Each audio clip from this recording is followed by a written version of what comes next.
Hello बच्चों, कैसे हैं आप लोग? आशा करता हूँ अच्छे होंगे। तो मैंने अपनी पहले वीडियो में यूपी बोर्ड का जो ऑफिशियल इंग्लिश का मॉडल पेपर था वो समझाया था, और आशा करता हूँ कि आपको वो वीडियो बहुत ही पसंद आया होगा। तो चलिए हम लोग आगे जो है उसी के जो मॉडल पेपर है उसके क्वेश्चन सॉल्व करते हैं।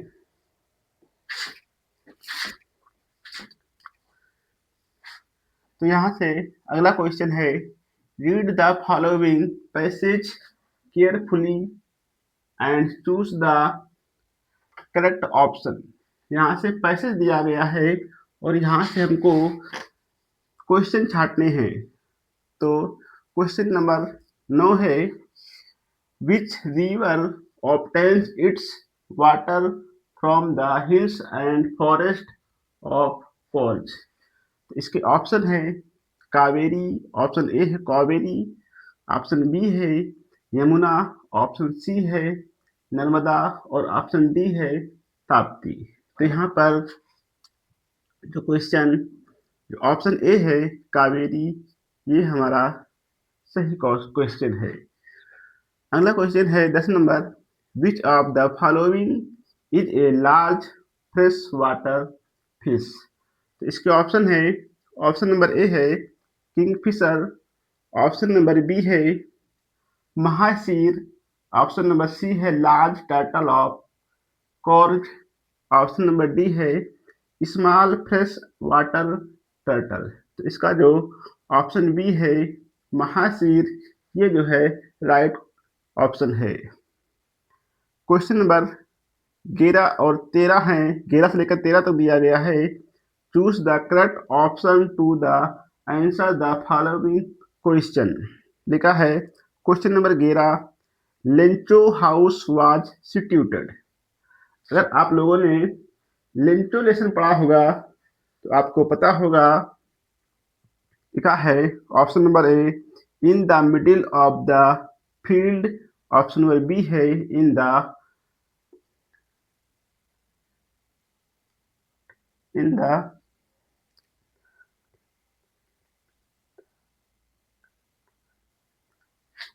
ऑप्शन नंबर बी है in the corner of the garden, option number C है on the top of a low hill in a valley, option number D है on the top of a high हिल।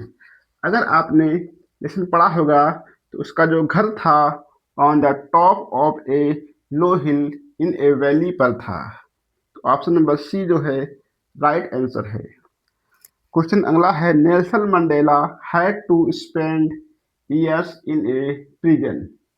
तो option number A है 20 year, option number B है 30, option number C है 29 और option D है 33।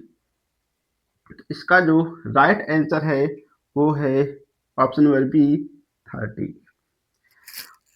Question number 13 है, the bakers musical instrument is specially made of. तो जो बेकर्स थे वो जब पाव रोटी बेचने आते थे तो कौन सा इंस्ट्रूमेंट बजाते थे और वो किससे बना हुआ था। अगर आपने ये लेसन पढ़ा होगा तो आपको अच्छी प्रकार से याद होगा कि जो लोग वो बजाते थे इंस्ट्रूमेंट वो था बम्बू स्टफ का बना हुआ था। तो यहाँ पर ऑप्शन नंबर सी जो है राइट ऑप्शन है। अगला क्वेश्चन है, read the given extract and choose the correct option. यहाँ से दिया गया है, I am orphan roaming the street, I pattern soft dust with my hushed barefoot, the silence is golden, the freedom is sweet। तो यहाँ से poem दी गई है, आप लोगों ने पढ़ी होगी। अमांडा, अमांडा एक छोटी लड़की थी जो कि हमेशा फ्री रहना चाहती थी, लेकिन उसकी माँ जो थी हमेशा अमांडा को डांटती रहती थी। मतलब कि हर बात में अमांडा को कुछ ना कुछ कहती रहती थी, जैसे कि अमांडा ये न करो, अमांडा वो न करो, अमांडा अपने देश न चबाओ, अमांडा अपने जूते साफ करो। तो ऐसा जो है उसकी माँ अमांडा को हमेशा कुछ ना कुछ बोलती रहती थी। तो वहाँ से ये दिया गया है, who does I refer to in the above extract? जो ये आई है ये किसके लिए आया है? तो आई जो है ये ऑप्शन है फादर, पॉइंट, मदर, अमांडा। तो यहाँ पर जो आई है वो अमांडा के लिए आया है। अगला क्वेश्चन है, which word is opposite of restriction in the extract? ये जो पैसेज दिया गया है इसमें रिस्ट्रिक्शन का जो अपोजिट है वो निकालना है। ठीक है, तो यहाँ पर ऑप्शन है अर्फन, पैटर्न, फ्रीडम, हस्ड। तो यहाँ पर रिस्ट्रिक्शन का जो अपोजिट है वो है फ्रीडम। अगला क्वेश्चन है, choose the correct option the answer following the question. लिखा है which of the following is are true with reference to the story a triumph of surgery. तो लिखा है mister Pumphrey was a poor lady. फिर है Tricki suffered because over eating. Tricki was very active dog. James James Herriot was a veterinary surgeon. तो यहाँ पे आप लोगों ने लेसन पढ़ा होगा। तो यहाँ पर डॉक्टर और एक लेडीज है, उनके बीच बातचीत हो रही है कि उनका कुत्ता जो होता है उसका नाम होता है ट्रिकी। ट्रिकी जो है अधिक खाने की वजह से बीमार हो जाता है। तो डॉक्टर जो है यहाँ पर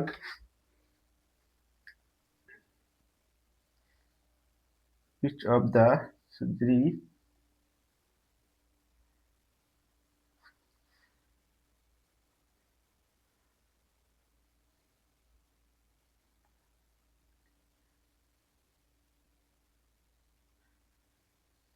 ओवरहीटिंग।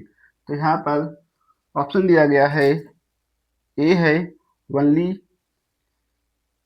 2 और बी है वनली 2 और 4, सी है वनली 1 2 एंड 4, डी है ऑल ऑफ दोज। तो जैसा कि आपने क्वेश्चन पढ़ा होगा तो लिखा है mister Pumphrey was a poor lady. तो मिस्टर बम्फ्रे जो है पुअर लेडी नहीं थी। Tricki suffered because over eating. तो ट्रिकी ने अधिक खाना खा लिया था जिसके कारण वो बीमार हो गया था। तो ये हो जाएगा। फिर है Tricki was very active dog. तो ये नहीं होगा। ऑप्शन 4 है James Herriot was a veterinary surgeon. हाँ, तो जो जेम्स हरियोट थे ये एक वेटनरी सर्जन थे।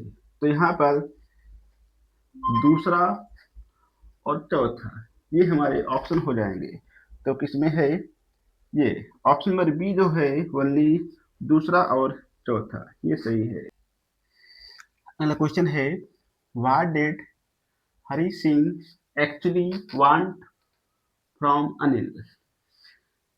जो हरी सिंह था वो अनिल से क्या चाहता था? जैसा कि आपने अगर पाठ पढ़ा होगा तो हरी सिंह जो होता है एक चोर होता है और अनिल जो है हरी सिंह को अपने घर पे ले आता है। एक चोर को क्या चाहिए? Money. Option A money, option B work, option C home, option D stables. तो हरी सिंह एक चोर था और चोर एक मनी चाहिए था। तो ऑप्शन ए जो है इसका करेक्ट ऑप्शन होगा। क्वेश्चन नंबर 18 है, what does Horace Danby like to collect? अगर लेसन पढ़ा होगा आपने तो देखा होगा, ऑप्शन ए है ज्वेल्स, ऑप्शन बी है बुक्स, ऑप्शन सी है कीस, ऑप्शन डी है पेंटिंग। जो हॉरेस डॉनबी था वो अच्छी अच्छी जो बुक्स थी उसको कलेक्ट करता था, तो इसका ऑप्शन बी जो है करेक्ट ऑप्शन है। अगला क्वेश्चन है, what was the age of Bholi when Mangala married. जब मंगला का विवाह हुआ तो भोली की उम्र कितनी थी? ऑप्शन ए है 5 इयर्स, ऑप्शन बी है 7 इयर्स, ऑप्शन सी है 10 इयर्स, ऑप्शन सी है 20 इयर्स। तो ऑप्शन नंबर बी सही है, 7 इयर्स। क्वेश्चन नंबर 20 है, I want to know what you have been doing to my chair upstair. Who said this statement in the story footprint without feet. जो part है footprint without feet, तो कह रहा है कि ये बात किसने कही। तो ऑप्शन है साइंटिस्ट, ऑप्शन बी है लैंडलॉर्ड, ऑप्शन सी है मिसेस हॉल, ऑप्शन डी है कांस्टेबल। तो ये बात जो है मिस्टर हॉल ने कही थी, मिसेस हॉल ने कही थी।